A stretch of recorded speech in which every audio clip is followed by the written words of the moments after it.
Bienvenue sur la chaîne 321 Santé, heureux de vous retrouver. Aujourd'hui, je vais aborder les étirements qui sont nécessaires à faire lorsqu'on fait une marche soutenue, une marche sur plusieurs jours par exemple. C'est une demande qui m'a été faite par une personne qui suit cette chaîne et qui est, je trouve, une question, une interrogation très importante. Lorsqu'on fait des marches sur plusieurs jours, on va surtout solliciter les muscles qui sont en dessous de l'ombilic, tous les muscles au niveau lombaire, bien sûr les jambes et ne pas oublier tous les muscles des pieds. Alors pour commencer, par exemple à la fin d'une journée de marche, ces exercices vous pouvez les répéter chaque jour à la fin de la période de marche, quelques heures en fin de journée. Alors par exemple, un des étirements importants à faire, ça va être de travailler les hanches. Vous pouvez le faire soit en position assise, par exemple, c'est-à-dire chercher à faire descendre le genou vers l'intérieur. Ça va travailler vraiment les rotateurs de hanches qui sont beaucoup sollicités lors de la marche. Vous pouvez le faire en position assise, vous pouvez le faire également en position couchée. Je trouve que c'est assez sympa, ça permet de détendre également la zone lombaire. Donc on va en mouvement lent essayer de faire descendre le plus possible le genou à l'intérieur. Voilà, on peut le faire bien, c'est un des mouvements qui détendent bien les hanches. On peut le faire bien une trentaine, une quarantaine de fois à droite et à gauche. Ça permet de bien soulager tous les muscles rotateurs de hanches qui interviennent à chaque fois que vous allez avancer le pas pour stabiliser le bassin. Ce mouvement-là. Ensuite, restez sur le dos, vous allongez une jambe, vous allez chercher l'autre genou et vous le ramenez vers le buste. Voilà, des allers-retours un peu dynamiques, bien ramener contre soi en soufflant, je relâche, on inspire, je ramène, je souffle. On va travailler ici l'étirement du fessier. En gardant l'autre jambe bien tendue, on peut commencer à étirer un petit peu le psoas, légèrement le quadriceps, mais surtout ici, étirement du fessier. À droite, à gauche, c'est pareil, ces étirements, vous consacrez 10 minutes à la fin de votre journée. Ensuite, en restant sur le dos, les pieds sont à plat. Je vais venir creuser au maximum les lombaires. Je dois pouvoir passer ma main, voir le début de mon avant-bras sous les lombaires. Et ensuite, à l'inverse, j'écrase les lombaires dans le sol. Je fais un mouvement de dos rond, dos creux pour travailler la mobilité des lombaires par rapport à votre bassin. Et le bassin qui va également bouger, lui, par rapport à vos hanches, à vos têtes de fémur. Effectivement, lorsque vous marchez, la position statique debout, la position plutôt érigée, va beaucoup solliciter la zone lombaire qui va porter l'ensemble du poids du corps, partie haute, en plus souvent un sac à dos. Et lorsque vous allez marcher, vous avez ce qu'on appelle une dissociation des ceintures. Vous avez les épaules qui vont tourner dans un sens et le bassin de l'autre. Donc permettre de travailler cette mobilité des lombaires va permettre de soulager les muscles qui interviennent au niveau des lombaires du bassin et de retrouver cette mobilité générale au niveau de chaque vertèbre lombaire, des lombaires par rapport à votre bassin et comme je disais, le bassin par rapport à vos têtes de fémur, à vos hanches.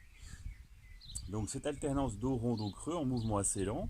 Si vous voulez le caler avec votre respiration, lorsque vous écrasez vos lombaires dans le tapis, ça va être en soufflant. Je fais le dos creux, j'inspire. J'écrase mes lombaires, je souffle. Je fais mon dos creux, j'inspire. Voilà. Pareil, ça on peut le faire une vingtaine, une trentaine de fois. Ensuite, je vais revenir en position assise. Et en position assise, je vais aller travailler les muscles qui sont au niveau de ma taille, notamment le transverse, les obliques. Et je vais venir descendre de chaque côté, venir comme si je vais venir poser mon avant-bras au sol. Ce mouvement-là, on peut le faire assis, on peut le faire également sur le sol, assis sur une chaise, on peut le faire également debout. On va aller chercher l'inclinaison lentement d'un côté de l'autre. Là, plutôt souffler lorsque vous inclinez, le retour on inspire. Je souffle, j'incline. Voilà, ces mouvements lents pour le travail des muscles latéraux. Ne pas oublier également un travail des rotateurs qui va permettre également les obliques.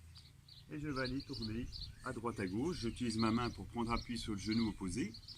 Et je vais aller regarder en arrière tout en soufflant. Voilà, en mouvement assez lent. À droite à gauche à droite.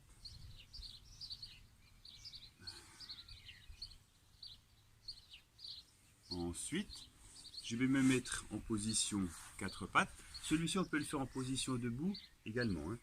Ça va être aller chercher le dos rond le dos creux qu'on a vu tout à l'heure. Voilà. Si je le fais en position debout, ça va être travailler la mobilité des lombaires. Là, on cherche vraiment à donner de la souplesse et à détendre tous les muscles qui ont travaillé au niveau des hanches, au niveau du bassin, au niveau des lombaires, les muscles et leurs insertions. L'insertion du muscle étant le tendon.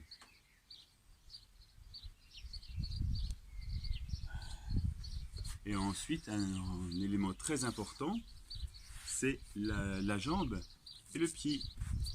Je vais chercher le bout de mon pied, les orteils, et je vais, en gardant le talon qui est posé au sol, tirer les orteils et l'avant du pied vers moi. Je vais mettre en tension le tendon d'Achille et commencer un étirement du mollet.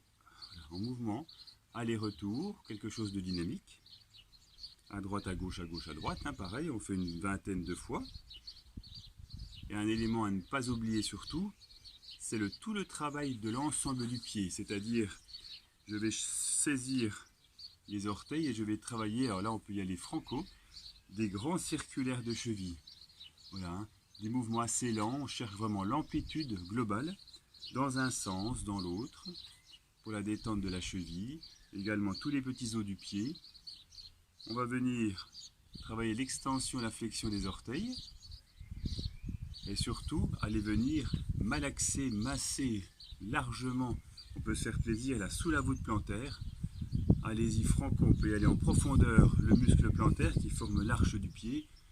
C'est sûr que là vous comprenez que lorsque vous faites de la marche, le pied est fortement sollicité, dans les appuis, dans la propulsion, la réception.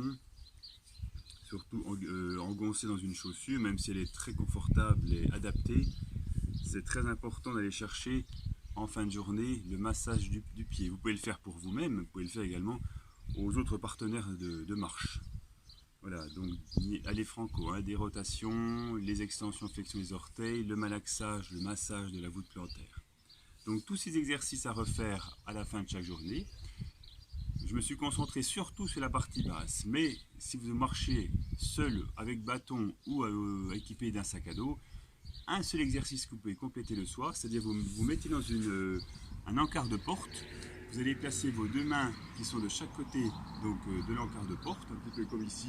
Imaginez que la tonnelle ici c'est l'entrée d'une porte, vous mettez les deux mains de chaque côté, vos bras vont être fixes, mais par contre vous laissez partir votre buste vers l'avant.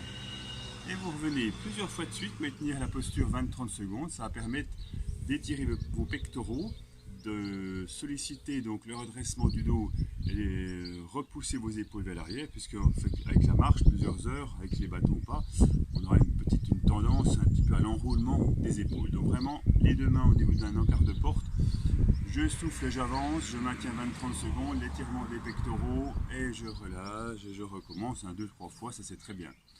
Si jamais vous êtes en marche avec un sac à dos, il y a de la place encore dans le sac à dos entre la gourde, le sandwich et les crèmes anti-frottement, n'oubliez pas d'emmener avec vous l'essentiel, le livre sur le stretching. Ça permettra justement en fin de journée d'avoir d'autres exercices complémentaires que vous pouvez faire pour vous-même ou avec vos collègues de marche pour étirer bien sûr les muscles qu'on a vus aujourd'hui, les exercices qu'on a vus ensemble aujourd'hui, mais également tous d'autres exercices pour d'autres parties du corps. Ça peut être également la partie haute, les trapèzes, les cervicales, mais également d'autres étirements pour les jambes. Mais on a vu aujourd'hui les essentiels pour moi lorsqu'on fait une marche soutenue.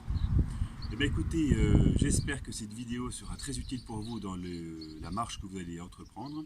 La prochaine vidéo sera consacrée à la pubalgie, qui peut être également un souci qu'on rencontre chez le marcheur, entre autres. Allez, portez-vous bien et à bientôt, merci.